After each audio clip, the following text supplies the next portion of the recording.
Bonjour et bienvenue à tous dans le journal de l'économie. Un nouveau chiffre sur la croissance marocaine vient de tomber. C'est une prévision du Fonds monétaire international.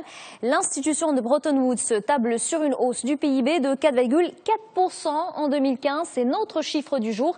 Alors selon le FMI, ce rebond est favorisé par les mesures prises par le gouvernement, notamment dans la modernisation du secteur agricole. L'essor que connaissent les filières automobiles et aéronautiques et l'augmentation de l'investissement dans les infrastructures.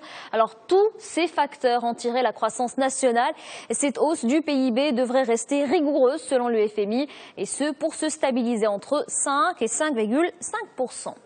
Dans l'actualité aussi, ce déplacement très suivi du ministre des Finances français au Maroc, Michel Sapin, était ce lundi à Rabat.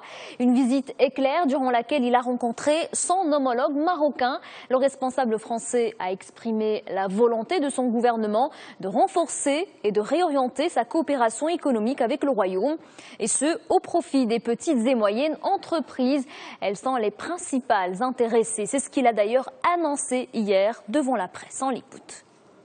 À la fois la réaffirmation et la réorientation de la coopération dans le domaine économique et financier entre nos deux pays.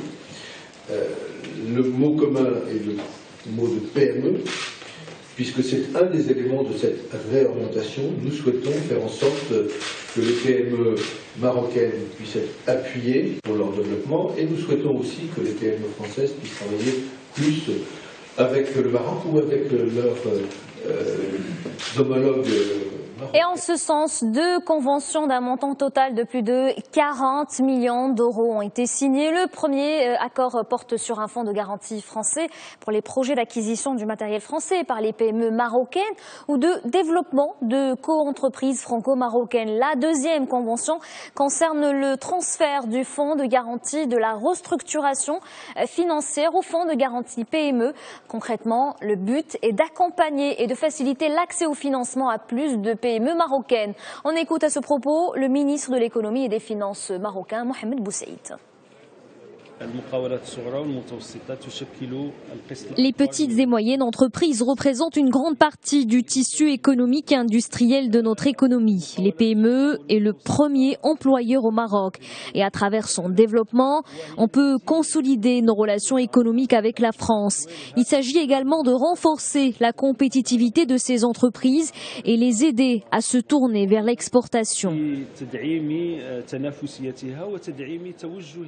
Très présente au Maroc, la France investit dans l'aéronautique, l'automobile et l'agroalimentaire. En chiffres, elle reste le premier partenaire économique du Royaume avec plus de 40% des investissements directs étrangers. Les échanges commerciaux s'élèvent à plus de 9 milliards d'euros et la quasi-totalité des groupes du CAC 40 sont présents au Maroc. Plus de 750 entreprises tricolores sont implantées dans notre pays.